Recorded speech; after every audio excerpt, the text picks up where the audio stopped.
दोस्तों जय हिंद, वंदे मातरम। मेरा नाम है सौरभ मशहूरी और आप देख रहे हैं ज्ञान जरा हट के। और आज इस वीडियो में हम लोग बात करने जा रहे हैं मिडिल ईस्ट में होने जा रही उस वॉर के बारे में जो प्रोबेबली किसी भी वक्त शुरू हो सकती है। जी हाँ, मेरे हिसाब से खबर तो आप लोगों ने सुनी ली होगी, और अगर नहीं सुनी तो भैया इस वक्त मार्केट में सबसे बड़ी खबर ये है कि बवाल हो गया है, किसी भी वक्त कलेश शुरू हो सकता है। क्योंकि अभी थोड़ी देर पहले आई खबर के हिसाब से हमारे ये जो गोलू मोलू हैं, बोले तो अमेरिका के जो राष्ट्रपति यानी कि डोनाल्ड ट्रंप साहब ने मिडिल ईस्ट में मौजूद अमेरिका की जो एम्बेसीज हैं, स्पेशली बहरीन, कुवैत और इराक में मौजूद अमेरिका की जो एम्बेसीज हैं, वहां पे जो नॉन एसेंशियल मिलिट्री पर्सन हैं प्लस उनकी जो फैमिलीज हैं, उन्हें अमेरिका की गवर्नमेंट द्वारा मिडिल ईस्ट खाली करने के लिए कह दिया गया। और इसके बारे में जब डोनाल्ड ट्रंप से पूछा गया कि दादा क्या चल रहा है, ये काहे कर रहे हो ये सब, तो उसके जवाब में डोनाल्ड ट्रंप कहते हैं कि भैया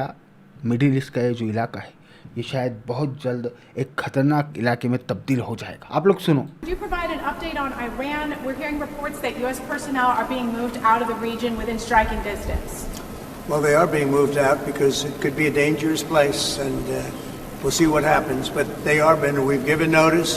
to move out, and we'll see what happens. भाई साहब, कांड होने वाला है, और कांड इस वजह से होने वाला है क्योंकि सीबीएस न्यूज की रिपोर्ट के हिसाब से इनके पास सोर्सेस की मदद से इंफॉर्मेशन निकल के आई है कि भैया ये जो इजराइल वाले हैं, इजराइल वालों ने लगभग पूरी तैयारी कर ली है और ये किसी भी वक्त ईरान के ऊपर स्ट्राइक लॉन्च कर सकते हैं। और अमेरिका वालों के पास इस बात का कंफर्म इनपुट है कि अगर इजराइल ईरान के ऊपर स्ट्राइक करता है, जिसके चांसेस अभी सचमुच में बहुत ज्यादा हो गए, सो अगर इजराइल ईरान के ऊपर स्ट्राइक करता है तो इजराइल की उस स्ट्राइक के जवाब में मिडिल ईस्ट में अमेरिका के जो मिलिट्री बेसेस हैं, स्पेशली इराक, कुवैत और बहरीन में अमेरिका के जो मिलिट्री बेसेस हैं, मोस्ट प्रोबेबली ईरान जो है वो अमेरिका के इन मिलिट्री बेसेस को टारगेट करेगा और इनके ऊपर हमला करेगा। प्लस इराक के अंदर ईरान के जो प्रॉक्सी हैं, उन लोगों का यह कहना है कि भाई साहब हम लोग पूरी तरीके से तैयार हैं, अगर वॉर छिड़ जाती है तो भैया हम अमेरिका को ना सिर्फ ह्यूमिलिएट करेंगे बल्कि हजारों की तादाद में अमेरिका वालों की लाशें बिछा देंगे। और ये वॉर अमेरिका वालों के लिए ठीक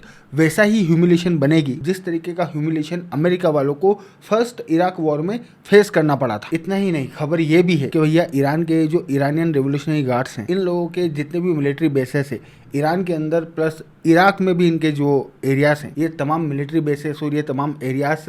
एक्टिव हो गए हैं और ये लोग भी किसी भी वक्त स्ट्राइक कर सकते हैं। प्लस इजराइल के अंदर इजराइल की जो कैनेसेट है, मतलब कि इजराइल की जो संसद है, जिसे डिसोल्व करने के लिए वोटिंग की जाने वाली थी, उस वोटिंग को एक सप्ताह के लिए टाल दिया गया है। प्लस इजराइल वालों के पास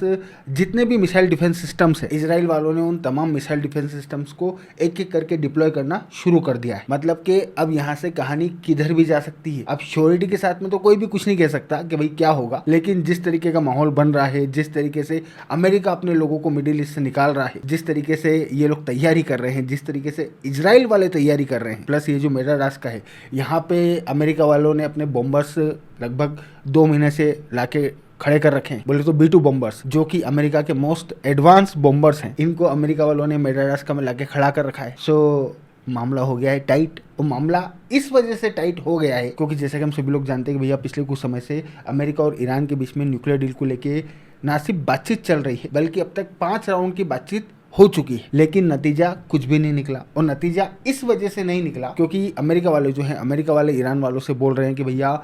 हम आपके साथ में न्यूक्लियर डील तभी करेंगे जब आपके पास जितना भी यूरेनियम आप लोगों ने इनरिच करके रख रखा है, उस यूरेनियम को एक तो हम लोगों को यानी कि इंटरनेशनल कम्युनिटी को सौंपो, एंड सेकंड आपके पास यूरेनियम को इनरिच करने की जो टेक्निक है, जो फैसिलिटीज है, उस फैसिलिटी को हमेशा हमेशा के लिए खत्म करो। मतलब कि अमेरिका के साथ होने वाली इस ईरान न्यूक्लियर डील में ईरान वालों को अपने यहाँ पे यूरेनियम को इनरिचमेंट करने की बिल्कुल भी परमिशन नहीं होगी, ऐसा अमेरिका वालों का कहना है। वैसे यहाँ मैं आप लोगों को ये बात बता दूं कि आज की तारीख में ईरान वालों के पास 60% इनरिच किया हुआ लगभग 420 किलोग्राम यूरेनियम रखा हुआ है और न्यूक्लियर बम बनाने के लिए 90% इनरिचमेंट लेवल का यूरेनियम चाहिए होता है और 60% से 90% जाना कोई बहुत मुश्किल काम नहीं, बहुत इजीली आप जा सकते हो। सो अमेरिका वाले ईरान वालों को बोल रहे हैं कि ना भैया हम आपको यूरेनियम को इनरिच करने की परमिशन नहीं देंगे, 60% तो छोड़ो 1% की परमिशन भी नहीं मिलेगी और 420 किलोग्राम तो छोड़ो 1 ग्राम यूरेनियम भी हम आपको इनरिच करने नहीं देंगे। जिसके जवाब में ईरान वाले कह रहे हैं कि भैया काहे नहीं करने दोगे, यूरेनियम को इनरिच करना हमारा जन्मसिद्ध अधिकार है। खोमेनी साहब बोल रहे हैं कि भाई साहब भले जान दे देंगे लेकिन यूरेनियम को इनरिच करने का हमारा जो अधिकार है उसके ऊपर आंच नहीं आने देंगे, क्योंकि खोमेनी साहब के हिसाब से ये ईरान की आजादी को रिप्रेजेंट करता है। प्लस मेरे हिसाब से आप लोगों को पता ही होगा, क्योंकि परसों ही मैंने आप लोगों के लिए वीडियो बनाया था कि ईरान वालों ने ये दावा किया है कि इजराइल की जो न्यूक्लियर सीक्रेट्स हैं उनको समहाउ एजेंट्स की मदद से पैसा वैसा खिला के ईरान वालों ने हासिल कर लिया है। और अब ईरान वाले इजराइल वालों को इस बात की धमकी दे रहे हैं कि भैया हम लोग इन सीक्रेट्स को पब्लिक में डालेंगे। मोस्ट प्रोबेबली ये भी हो सकता है कि प्राइवेट में इन ईरान वालों ने इजराइल के इन न्यूक्लियर सीक्रेट्स के बदले में अमेरिका वालों से वो न्यूक्लियर डील मांगी हो जिसमें ईरान वालों को सिविल न्यूक्लियर प्रोग्राम के लिए यूरेनियम के इनरिचमेंट की परमिशन मिले, बट अमेरिका वालों ने परमिशन देने से मना कर दिया। सो हो सकता है उसकी वजह से अब युद्ध की तैयारी चल रही। वैसे अगर देखा जाए तो अमेरिका के जो राष्ट्रपति यानी कि डोनाल्ड ट्रंप ने ऑलरेडी ईरान वालों को ये धमकी दे रखी है कि भैया या तो जल्दी से जल्दी न्यूक्लियर डील करो, अदरवाइज मैं बम फोड़ने के लिए आ रहा हूँ। सो अमेरिका की ओर से ईरान वालों को ये धमकी तो दी जा चुकी है, बट ऐसा सुनने में आ रहा है कि अमेरिका वाले ईरान के ऊपर पहला हमला करने के मूड में नहीं है। लेकिन इजराइल वाले जो हैं, इजराइल वाले बिल्कुल भी रिस्क नहीं लेना चाह रहे हैं। इस वजह से इन लोगों ने पूरा का पूरा ऑपरेशन प्लान कर लिया है और अब सोर्सेज बोल रहे हैं कि इजराइल जो है वो ईरान के ऊपर किसी भी वक्त हमला कर सकता है। और अगर इजराइल ईरान के ऊपर हमला करता है, जिसके जवाब में अगर ईरान वाले इजराइल के ऊपर हमला करते हैं या फिर मिडिल ईस्ट में अमेरिका के जो बेसेस हैं उन्हें टारगेट करते हैं, तो फिर 100% अमेरिका मीडिएट करेगा और यहाँ पे ये युद्ध बहुत बड़े लेवल पे भी जा सकता है। और मे भी पॉसिबल ये लोग ईरान के अंदर तख्ता पलट करने के लिए भी जाए, क्योंकि तख्ता पलट करने का मूड इन लोगों का बहुत पहले से चल रहा है। तैयारी भी ये लोग कर चुके हैं और बंदा भी इनके पास है। बट यहाँ पे एक चीज ये भी हो सकती है कि मे भी पॉसिबल ये सिर्फ ईरान के ऊपर दबाव बनाने की कोशिश हो, क्योंकि इन तमाम खबरों के बीच में एक खबर ये भी निकल के आई है कि भैया मिडिल ईस्ट में अमेरिका के जो इन्वॉय हैं, जो कि ये ईरान न्यूक्लियर डील में नेगोशिएशन कर रहे हैं, इन तमाम इवेंट्स के बावजूद भी, यानी कि अमेरिका वालों ने जो अपने नॉन एसेंशियल पर्संस को विड्रॉल किया है और इजराइल वाले जो स्ट्राइक की तैयारी कर रहे हैं, इन तमाम चीजों के बावजूद भी शनिवार के दिन ये ईरान वालों के साथ में ईरान न्यूक्लियर डील को लेके छठे दौर की जो बातचीत होगी उस बातचीत में शामिल होंगे। सो ये भी हो सकता है कि बातचीत के ठीक पहले ईरान के ऊपर मैक्सिमम प्रेशर डालने की कोशिश की जा रही हो, ईरान को धमकी देने की कोशिश की जा रही हो कि भैया ये युद्ध में तब्दील हो सकता है और युद्ध होगा तो फिर सब तरफ से होगा, और इस तरीके से डरा धमका के ईरान वालों से न्यूक्लियर डील साइन करवाने की कोशिश हो रही है। सो ये भी पॉसिबल है, और ये भी पॉसिबल है कि